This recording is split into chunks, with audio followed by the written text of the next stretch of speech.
today at the Clock of the Nations in Midtown Plaza, Rochester, New York, where each passing hour is gaily saluted in the carnival spirit that is universal with people everywhere. And I'll acquaint you with...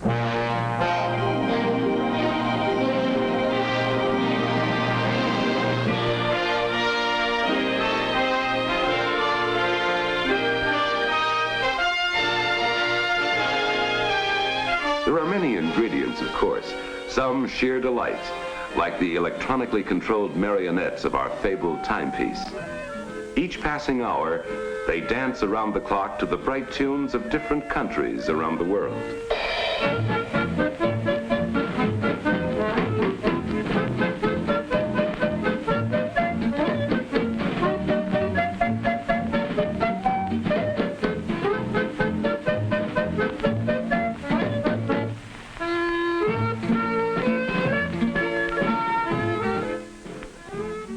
Is at our doorstep, so to speak, since the construction of the St. Lawrence Seaway. The Great Lakes have become the fourth seacoast for the United States, and Rochester, its westernmost port on Lake Ontario. The Genesee River, with headwaters in the Appalachian ridges of Pennsylvania, and one of the few rivers in North America flowing north, passes right through the heart of the city. Surrounding Monroe County, and the other counties up the Genesee Valley, constitute a natural economic area, with Rochester as the focal point. Genesee is an Indian word, meaning beautiful valley, and still today, no description more aptly fits this area of the world. Beautiful, just simply beautiful valley, as if no adjectives in any language, Iroquois or otherwise, could compete with what nature has wrought here. The river twists tortuously at the Letchworth Gorge, as if fighting its way north, and there are legends at every turn. Every clump of rocks has its myths from Indian times. Some fanciful giant is heralded as creating the Finger Lakes with the dredging fingers of his right hand, an artist's hand surely. And such haunting names the Indians gave them: Skaneateles, Owasco, Cayuga, Seneca, Keuka. To know that the artist giant was actually the glacier doesn't destroy the wonder of them in the least. Canandaigua, Honeoye, Canadice, Hemlock, Conesus. Certainly the work of an artist glacier in any case. Also a bountiful glacier, for the slopes here are rich with the soil it deposited, rich and carefully tended. Here are the Bristol Hills, the famous wine country of western New York, grapes in gorgeous profusion. Apples. You haven't lived, friend, until you've sunk your teeth into the splendor of a western New York apple. The good land attracted the first settlers here little more than 150 years ago. Still today, you will find freestanding homesteads, cherished from generation to generation. The cobblestone construction is characteristic. Cobblestone carted up the valley from Lake Ontario to build to last. Farms in the area are completely electrified now, of course, and as modern in all the conveniences of good living as the methods of farming the surrounding acreage. Signs of the past, historical markers in the towns and villages of the valley give further evidence of the building fervor in the early days of settlement. Early 19th century inns, remodeled to fit today's requirements, still attract the customers. Old landmarks, adapted to modern business ventures, and charmingly so. There's a gentle respect, place after place, for the architectural heritage of the valley, a tender reverence for previous periods, the same as that afforded the sheltering shade trees. People here have made peace with the past, the same as they have with the natural setting of this area of the world. Old mansions are now museums. But don't let such historical preservation beguile you. People here can be tough, too. They can be tough with a tree when surgery is necessary. They can be tough with a tree. They can be tough with a house. They can be tough with a city when surgery is necessary. Tough, yet tender at the same time, in the manner of skilled professionals. Have you ever heard of Genesee Fever? Historically, it was probably some kind of rash encountered by Colonel Nathaniel Rochester when he decided to utilize the water power of the Genesee Falls and build a settlement here. Today, Genesee Fever best describes the rash of activity that has continued in this area of the world from the frontier forward. There has never been any nonsense about the purpose of the city or the 9 counties of the Rochester economic area. Quite simply, it is considered a place to make a profit as pleasantly as possible. The community is fully aware of the financial facts of life and the methods of making an economic area prosperous. Oh, I had a mule. Her name was Sal, 20 years on the Erie Canal. That much chanted and tall-tailed waterway was pronounced Erie back in the 1820s, when it was the main trade and travel artery in America. Today, it provides recreational facilities, fishing and boating, as well as many a pleasant picnic area for family outings.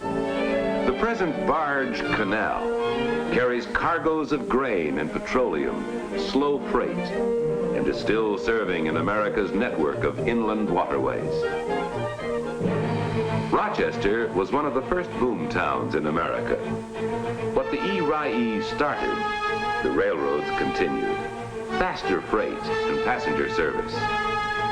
Bonanza business right in the heart of Rochester. What the railroads continued, the automobile climaxed. Today, a portion of the old Erie forms a sentimental segment in the complex of arterial highways and expressways that link the heart of the city to the New York State segment of the Transcontinental Thruway. Tough yet gentle surgery for the old Erie. The important thing, of course, is that the heart of the city has a booming beat, stronger than ever before. Times change, and you either change your city to fit them, or they'll change your city, often unpleasantly, more often unprofitably. Rochester has made its peace with the automobile. Is it practical to do otherwise? Does it make any civic sense whatsoever to cuss the tyranny of wheels and the insolent chariots, instead of getting together to plan a workable solution for traffic congestion? 20th century America is geared to the automobile, and thus is Rochester geared. Traffic flows here, flows faster all the time, because of community planning for the years ahead. Coincidentally, there is one of the best traffic safety records here of any city in the country. Believe me, friend, if you're driving more these days and enjoying it less, come to Rochester. Here, driving is the positive pleasure it ought to be everywhere. What's more, there's plenty of convenient parking space, thanks to more community planning for the years ahead, and the building of self-liquidating municipal parking units. Rochester Monroe County Airport is only 10 minutes from downtown. When these pictures were taken, the runways were being extended to accommodate jet flights. Change, not only to keep abreast of the times, but to keep ahead of the times, using every possible facility for moving people and products. Yes, Rochester is on the move, with every means of travel and transportation. Genesee Fever in the airborne age. Flying out of Rochester, you get a pleasant view of the Barge Canal, where it crosses the Genesee. Did you ever see a city so green and growing? green and growing right into the downtown area. That is the inner loop, channeling traffic to the central core of the city. That is the outer loop, circling the city, channeling traffic to the surrounding suburbs and industrial parks. Starting practically from scratch with the advent of the St. Lawrence Seaway, Rochester has made significant strides in attracting commercial cargo. What's being loaded or unloaded today? Clean cargo, certainly. Cargo compatible with the community. Mobile cranes move goods from ship to shore. Forklift trucks transfer merchandise from the warehouse or the dockside storage space, from freighter to fast truck. Rochester is the economy port of the Great Lakes, where the seaway meets the thruway. It is within a 350-mile radius of the greatest consumer and industrial goods market in the world. An arc including Boston, New York, Philadelphia, Pittsburgh, Cincinnati, Cleveland, and Detroit. Yes, indeed, old Colonel Nathaniel Rochester certainly picked an ideal location for a city. He really started something.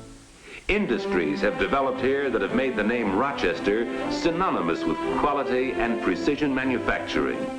A veritable who's who in American business.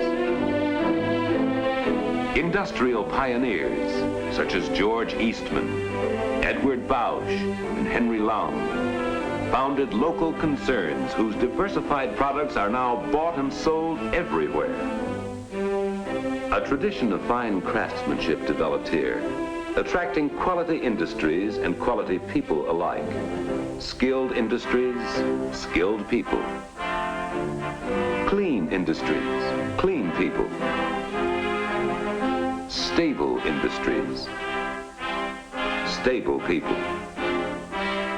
Diversified products, not only those in present production, but those in the dream stage, those still swirling around in some inventive mind, demand an educated workforce, adaptable, swift to understand change and technological improvement.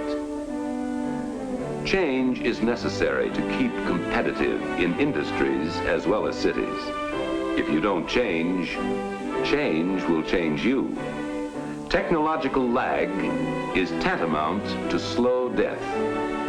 Rochester recognized this fact years ago and developed a program of training and retraining the workforce. And again, not only to keep the workforce abreast of the times, but to keep it ahead of the times. There is a positive passion in people here for going to school, an incredibly contagious fervor, almost furor, to learn more than they know about everything possible. Genesee Fever again. There is a profusion of educational facilities, graduate as well as undergraduate, developing diversified talents necessary to attract and hold diversified industries. Many of these institutions are generously endowed from the profits of local enterprise. Rochester's colleges attract people from all over the country, and they generally stay here. Industries, too. When you come right down to it, what brings a prospective industry to a prospective location? More than anything else, it is an enlightened workforce. In this respect, Rochester is second to none, for clean industries, that is, for industries requiring a high percentage of professional, technical, skilled, and semi-skilled personnel. Naturally, a prospective industry will have other requirements. Site zoned for industry? Rochester has them. Industrial parks circling the city, and right in the downtown area. Urban renewal and redevelopment at its best. Replacing the old with the new, within view of the heart of the city. Coordinated fire protection throughout Rochester and Monroe County is rated the third best in the United States. There is an abundance of water, controlled abundance, from the upland lakes and Lake Ontario.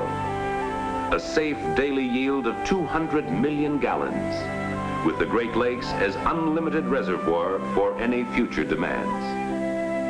Utilities? Well, Rochester Gas and Electric Company, for one, is renowned for the quality of its services. In addition to gas and electricity, it supplies steam to the downtown area and to many other commercial and industrial customers.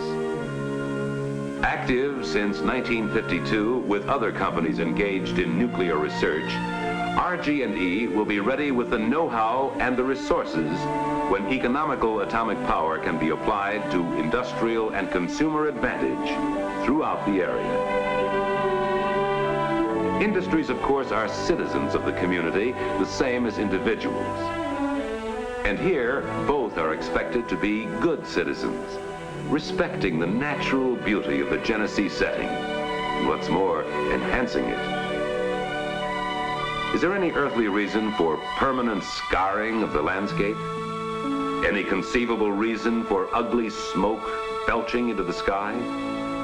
In Rochester, parks are parks, industrial or otherwise.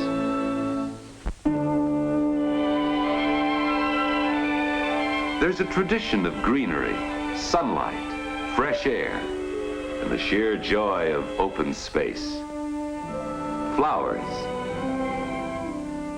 The flowers, friend, are phenomenal in Rochester. And I'm not just talking about the world celebrated Lilac Festival each spring. I'm talking about the community compulsion to plant wherever there's a square foot of sod that can stand brightening. Truly, the entire population seems born with or converted to the green thumb. Public gardens galore, and private gardens galore, hillside patches, lyrical and lovely. Flowers, flowers, flowers. People here put down roots too. So it is no surprising statistic that 70% of the occupied dwelling units in the Rochester area are owner-occupied. A family city is Rochester. Doing things together is the order of the day.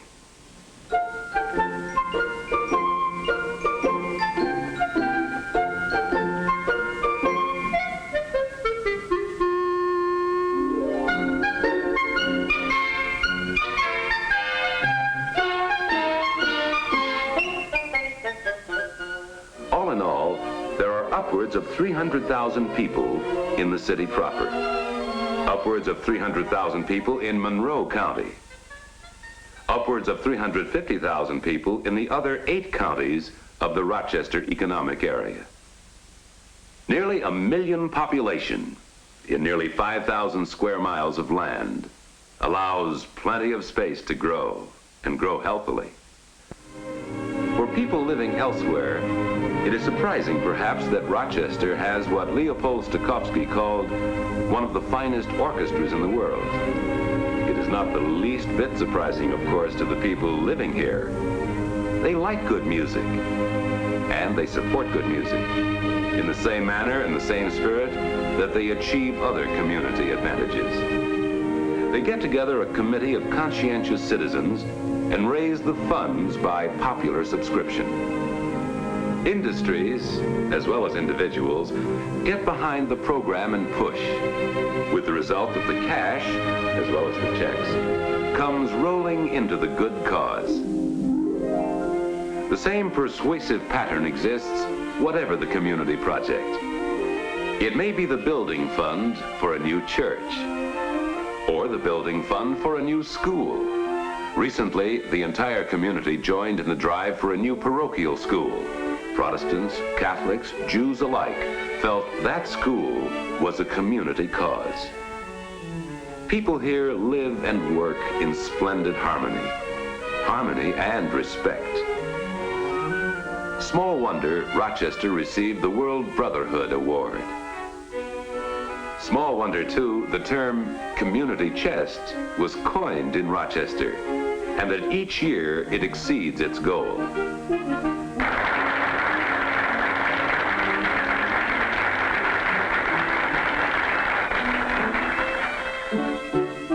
Throughout the world, of course, Rochester is famed as a medical center.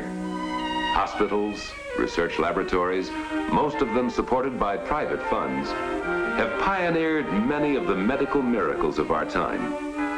Health insurance for an already healthy community, and wonderfully reassuring to the senior citizens. Most of them stay here in their declining years. They love it here. They find plenty of satisfying activity to occupy their retirement, so it doesn't make much sense to them traipsing off someplace else. If necessary, of course, Rochester looks out for them. And here is a surprising statistic, at least in terms of other cities. In Rochester, only 50% of the cost of welfare is derived from tax money. The remaining 50% comes from voluntary contributions and other private funds. Conscientious citizens naturally produce conscientious government. The words of Jonathan Child, first mayor of Rochester, still echo sensibly in local ears. In the intercourse of social life, and on all occasions involving the interests of our young city, let us forget our politics and our party and seek only the public good. Such philosophy has produced enlightened government, working with enlightened commerce. In other words, public funds are used to spark and to supplement private enterprise. Such action has revitalized the heart of the city, more specifically, downtown Rochester. As in most American cities, the tendency here in recent years was a withdrawal from the central core to the surrounding suburbs. People first, then business, headed for the open spaces. Rochester didn't fight the suburbs or the shopping centers rising to meet suburban needs. It simply capitalized on the things people like about shopping centers. Wide varieties of merchandise, the fun of meeting people, and above all in this day and age, a place to park.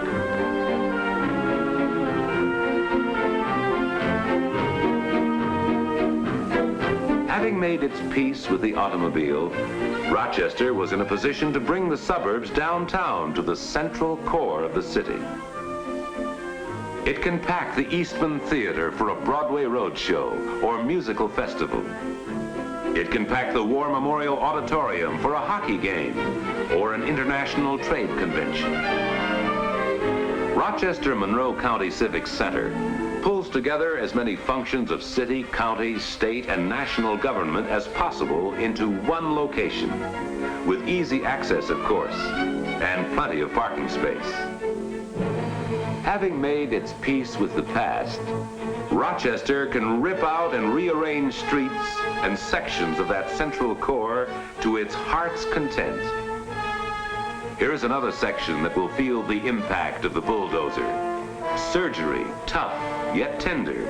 For Front Street in the future will be known as Genesee Crossroads, a complex of hotels and apartments, shops and offices, parks and promenades.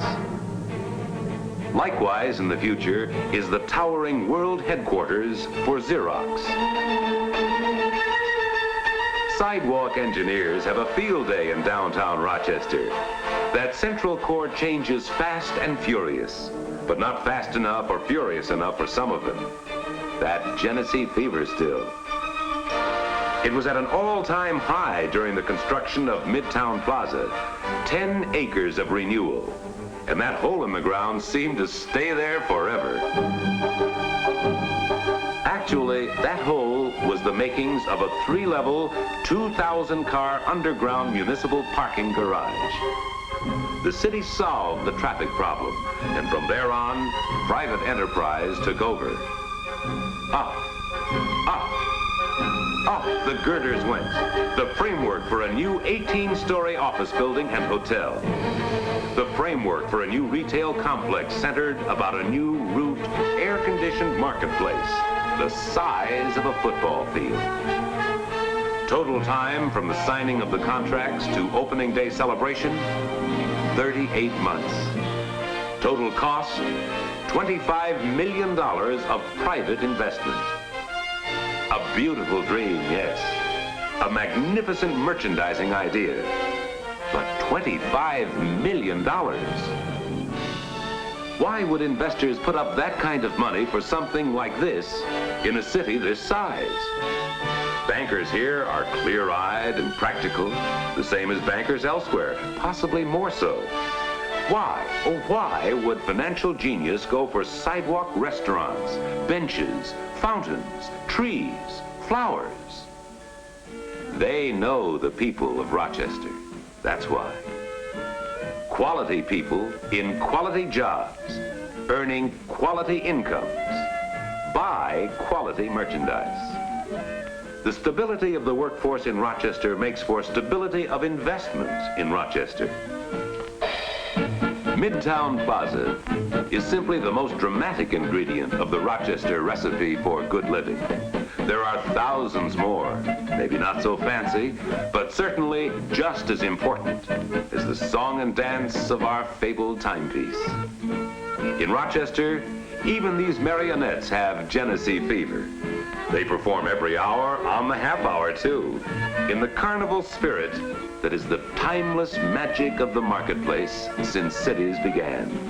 A delight to the children, an intriguing interlude to shoppers and visitors from all over the world.